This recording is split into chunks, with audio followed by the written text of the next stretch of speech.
Mmm, Boleh curhat bentar nggak, Mas? Boleh, tapi ingat jangan nyebutin nama siapapun termasuk namamu sendiri karena saya tidak ingin setelah viral kalian minta take down. Kenapa sayang? Enggak, ini kan mau curhat tentang keluarga ya. Oke siap, kenapa sayang dengan keluargamu? Eh, ini kan saya kan eh, orang tua kan sekarang kan udah anaknya kan udah pada gede-gede. Kok perubahan bapak saya kok berubah gitu. Kasihan ibu. Kenapa? Ibu kan Berubahnya kenapa sayang? waktu saya kecil-kecil kan sama adik kan nggak pernah orang tua itu berantem sama sekali pun nggak pernah. Walaupun aku nakal, paling emak paling pukul saya. Udah. Tapi setelah anak udah gede, udah bisa cari uang, udah gede, semua sudah kecukupan. Semakin tua kok bapak sama emak kok berantem terus gitu. Sedih rasanya, Miss. Lah kenapa? Masalahnya apa? Kan ibu emak kan umurnya lebih muda, sedangkan bapak kan umurnya lebih tua gitu kan. Cemburu. Tapi iya, semakin tua kok cemburu gitu.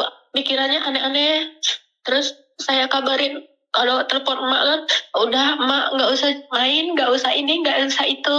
Udah minta maaf aja sama bapak. Karena kan anaknya kan yang satu di Jakarta, saya kan posisi di Hong Kong. Terus? Dan semenjak, walaupun adik saya sudah kerja, kuliah udah lulus, kenapa sekarang kok akhir-akhir ini kok bapak sering marahin emak gitu, sedikit-dikit marah, sedikit-dikit marah. Sedangkan apa yang kemauan bapak diturutin aja sama anak-anaknya gitu. Tapi seolah-olah kita itu nggak ada menghargai bapak gitu loh. Sekarang terus kan tadi pagi kan berantem. Udah emak minta maaf aja sama bapak, tapi bapak omongannya udah kemana-mana. Udah saya kalau nggak ada yang mau ngurus saya mau pulang. Mau pulang kemana?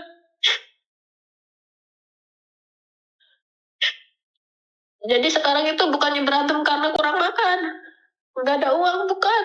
Nggak tahu, masalah sepele langsung berantem gitu. Nggak jelas. Saya itu sedih. Sedangkan hidup saya kan selalu di perantauan gitu loh, Miss. Yang bisa nginin adik saya kan, yang sering lihat orang tua kan adik saya. Dia bolak-balik Jakarta ke kampung gitu. Tapi kok omongan bapak, udah kalau nggak ada yang mau ngurusin saya, nggak ada hargai saya mau pulang aja. Sedangkan ikut ke Indramayu pun ke saudara 1-2 hari kan sayang, Miss. Kalau udah lama-lama, saudara pun pada mau gitu loh. Betul. Bukannya berantem itu kurang makan, Miss. Bukan nggak kurang makan gitu. Berantem, masalah sepele berantem gitu. Kasihan gitu. Tahu nggak, Dok, orang itu punya ujiannya masing-masing. Ada orang di masa mudanya berantem terus, di masa tuanya bahagia. Ada orang yang di masa mudanya bahagia, di masa tuanya prosesnya lebih parah. Anak-anaknya sudah tidak merepotkan. Karena gini, dalam hidup itu tidak ada yang sempurna, sayang. Dalam hidup itu tidak ada yang sempurna. Seperti yang selalu saya katakan, jika kamu memiliki suami yang baik, mertuamu yang tidak baik. Giliran mertuamu yang baik, orang tuamu sendiri yang tidak baik. Giliran kamu, suamimu, mertuamu, dan kamu, ibumu baik, iparmu yang tidak baik. Iparmu baik, anakmu yang tidak baik. Anakmu baik, keponakannya nggak baik. Keponakan nggak baik, tetangga nggak baik. Semuanya baik. Keuangan tidak baik. Semuanya baik termasuk keuangan baik, kesehatan yang tidak baik. Itu wajar dalam rumah tangga.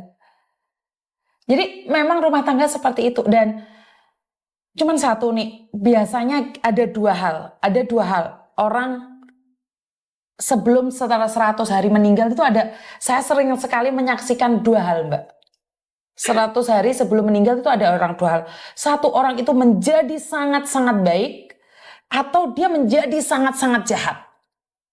Itu ada dua. Dia akan mengungkit masa lalu, bagaimana Iya, dia Mas. dulu. Itu biasanya, saya minta maaf ya, saya bukan sok tahu ya, saya bukan sok tahu.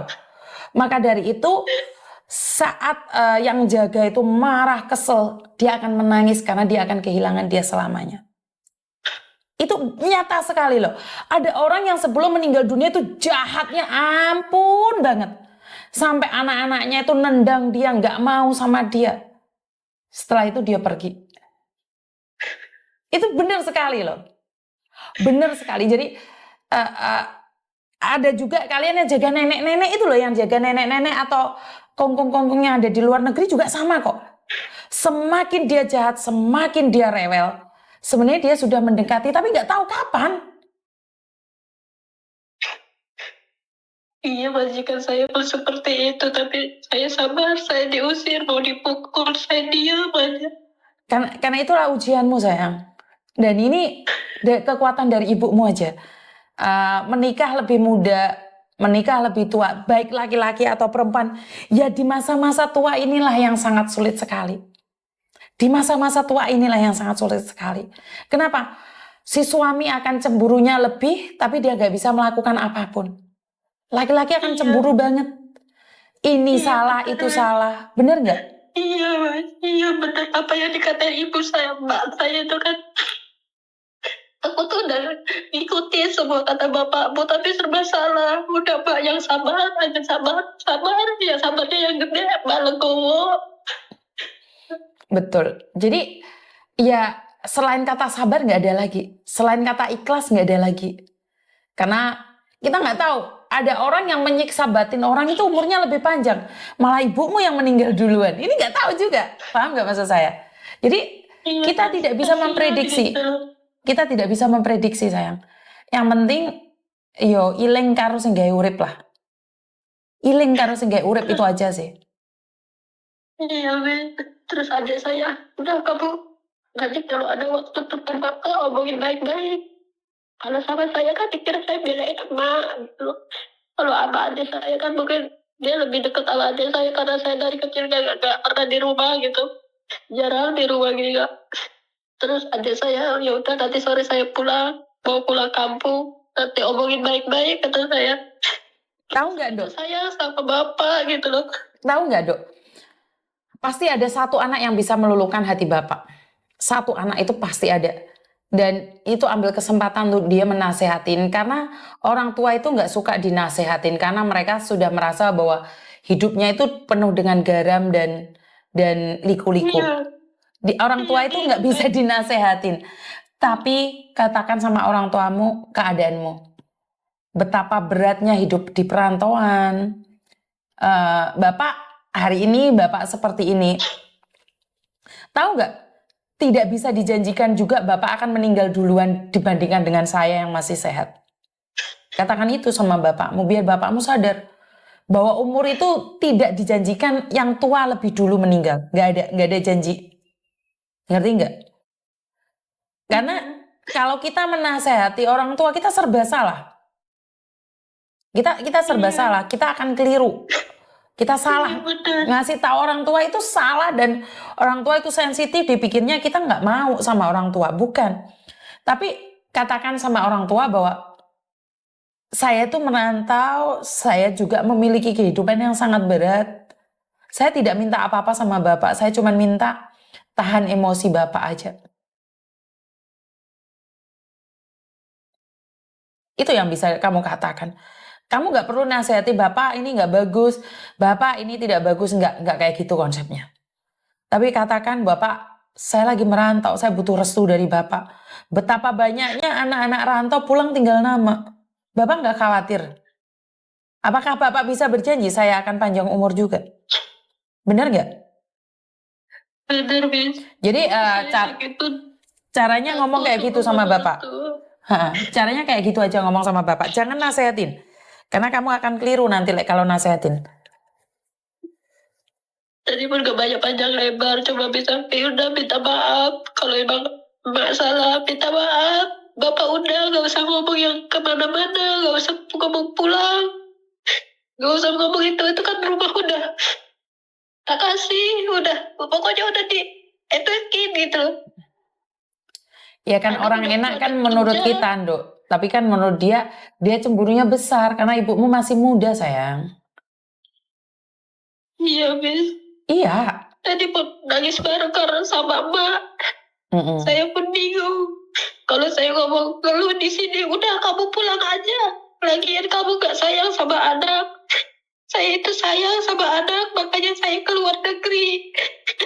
Kalau saya gak sayang, ngapain saya keluar negeri, kata saya. Saya keluar negeri itu sayang sama orang tua sama anak. Supaya saya gak usah ngerepotin bapak.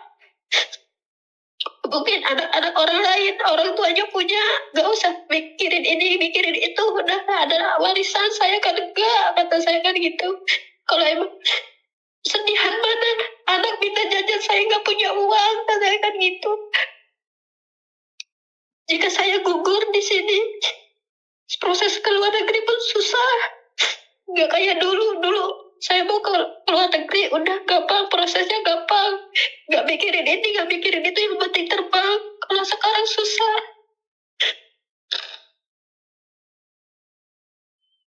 bertahan di satu majikan pun untung-untungan. Hongkong itu berat, Bis. Iya, sayang. Udah, kadang udah capek, udah Paham. baik, udah sabar, majikan pun marah-marahin. Iya, sayang. Kadang gitu ingin ungkapin perasaan itu ke siapa gitu loh, Bis. Iya, sayang. Karena kamu tidak tahu harus berbicara apa, dengan siapa. Kalaupun kamu berbicara, mereka nggak akan paham apa yang kamu maksudkan. Gak percaya, kamu kan enak, kamu kan diam aja. Saya diam itu ngapain saya ngeluh. Jika saya ngeluh pun orang-orang gak bakalan percaya. Karena mereka tidak pernah tahu Hongkong itu seperti apa. Saya setiap hari dengerin Miss Yuni. Tiap hari dari awal masuk PT sampai sekarang. Majikan saya pun tiba-tiba marah. Cuma gara-gara teman-teman majikan saya itu pembantunya pinjam uang, saya diomelin, mau diusir.